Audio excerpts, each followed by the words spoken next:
They're going to make a run. Well, so are we. Stay together, okay? This is your house. Let's go. Christy at halftime just challenged them, put 40 together. That first 20 doesn't mean anything if we don't come out and compete in the second half, and the girls did that. So important. I told y'all this for the last 2 days, and I want everybody in here to listen. You'll either find a way or you'll make an excuse. No matter what happened in the first half, it don't count for nothing.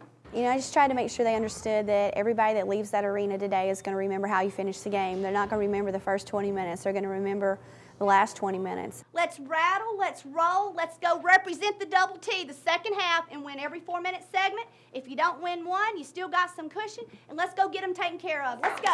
You got to play it like it's 0-0, you're behind, and go out and keep being aggressive. I think that was one of the key points Christy made at halftime. Just keep being aggressive, keep taking it to them, keep attacking on both ends, and stay with the game plan, and the kids did a great job. Hey, be aggressive. Listen to me now. Win the next 4 minutes. Let's go. We're good. Let's go. The thing is, it's just you want to take the game in 4-minute segments and win every 4 minutes that you can, and make your runs be a little longer. And it's just been good to see the kids mature, and understand what it takes to be successful for 40 minutes and to be consistent with those actions to make that happen.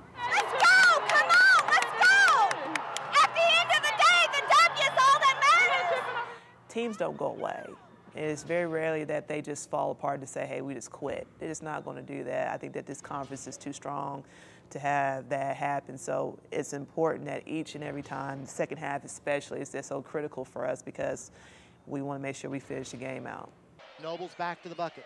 Looking, throws it into the lane to Morris, layup good. Just the maturation process for this team to figure out, it's not just 20 minutes. We have to play a full 40, and they did that against a very, very talented team, and we were just really proud of them. Christine on into the lane, lays it up and good. It was just tremendous effort, and a great job of staying in focus and staying with the game plan and doing what we wanted to do.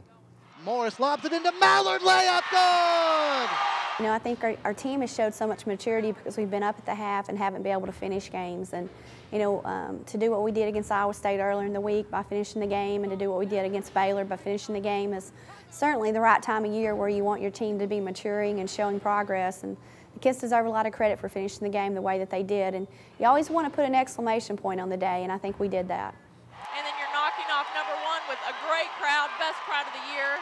Texas Tech certainly is going to enjoy this moment. Texas Tech has punched back. The final score, the Lady Raiders 56 and Baylor 45. They're storming the court at the USA.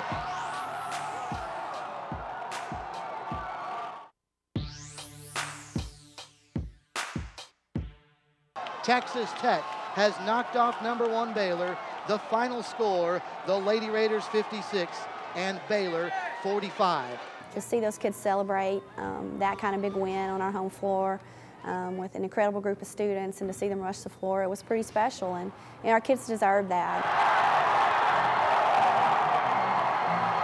You always see stuff like that on TV, and until you experience it in real life, you'll never know what it feels like. Just rushing the floor after the game, just the feeling of all the people in there to support us, and then the feeling after the game and the win. It was just everybody who basically had our back throughout the whole game. It was just all kind of like a big group hug. It was an incredible feeling. I said after the game, and I really mean this, one of the greatest joys in coaching is watching your kids celebrate. And, we're all just so happy. I think we are realizing now that we're one right now, and we have to have each other's back no matter what. Remember that feeling, and remember how we worked hard to get to this point. Each game, you got to take that same mentality, and I think that we'll be okay. It just makes me want to have another one like that. So hopefully, we can keep doing good this year and in the years to come, and then have more feelings and memories like those. A team is only successful if they're together. You really feel like together everyone achieves more, that old saying, and it's really true. When you see that they love each other and they care about each other as people first, 94 feet, is a lot easier, and these kids really do. They have great chemistry. Long live the Metro! We talk about the bonding part. You have your ups and downs, and you know, you had your adversity, and we've definitely had our adversity. I think that now they stuck together and they pulled together and said, hey, guys, we can do this, and they did that. Let's go celebrate. I am so incredibly proud of every person in this room, and what they represent about the Double T is incredibly special. You deserve that. It's about you. It's about the Double T. And I'm so happy for you because you worked so hard and you believe so much in what we're about and what we're trying to do every single day. I'm so happy for you. It was great. We were all dancing, of course, and then after at the end, we poured a bucket of water on Coach Curry's head. Just to see their smiles on their faces was just incredible because they were so proud, not only for themselves, but they know that, you know, this program's been through a lot, and just a huge win for the program, and just for them to be that excited was really neat. The deal in the locker room is, you know, I've been to 2 Final Fours. I was very, very blessed, but that was one of the really special moments since I've been coaching, just seeing the reaction of the kids and how happy they were. And hard work and dedication paid off, and it did on Saturday. So it was a very special day. I'm just happy for our players.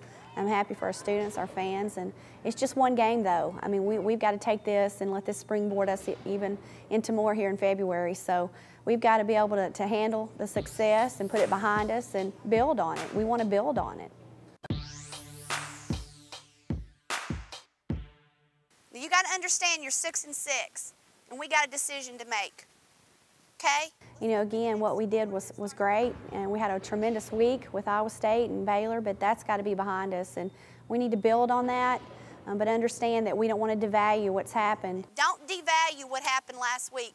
Everybody's excited about Baylor. I'm excited what you did against a very, very good Iowa State team. You know, the thought for the day is if what you did yesterday still looks big to you today, you haven't done much, and so we've got to understand that, you know, what we did last week is great and good and fine, but we hadn't done much yet, and we've got to continue to stay the course. Don't be satisfied and build on what we did last week. Now that we upset the #1 team there, oh, that's a one-time thing, but you know, we just have to keep proving ourselves, and I think redirecting our focus and not focusing on, oh, we did that, but now we need to focus on what we're about to do. You still got to understand, I'm telling you, we need wins to get in the tournament. Does everybody understand that? Yes, shake. It doesn't change. We're going to continue to teach. We're going to continue to have the same approach as we did, you know, last week in our 2 days prior to the Baylor game, just as we would as any game. Let's take care of business. Let's go, okay? Have a good day, and let's be accountable, family. 1, 2, 3. Family. Let's go. You know, it's a marathon. It's not a sprint, and I think that, you know, they're starting to understand that, and I think their play has been pretty consistent as of late, and hope we continue that this week. That's it, Eb. There you go. Good job. Keep playing, let's go, let's go.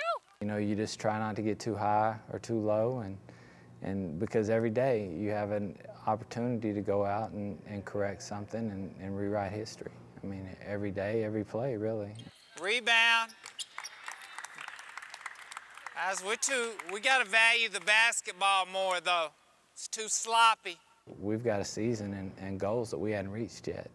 And so now's the time in these last 3 or 4 weeks that we've got to buckle down and play harder than we've played and more together and do the right things. And we've got to be as focused as we've been all year.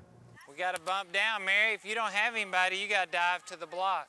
You just, especially in this league, you don't have time to celebrate the victories or get too down on the losses. And you know, I think we've done a pretty good job. Even when we were struggling through the 6-game losing streak, I thought we kept a pretty even keel for the most part. We had obviously some bumps. The ordinary thing is to have a letdown. The ordinary thing, oh, it was one game. No, it's not one game. It's a great team that has a great purpose and believes every single day we can beat anybody in the country because we believe in each other, and we love each other, and we care about each other. We got to work. Let's go earn it, guys. It's all in how you handle it. You know, we've had some adversity that hasn't been so good, and you either let it work on you or you work on it. And the same goes for success. You either let it work on you or you work on it. And we've got to roll up our sleeves and work on success as well.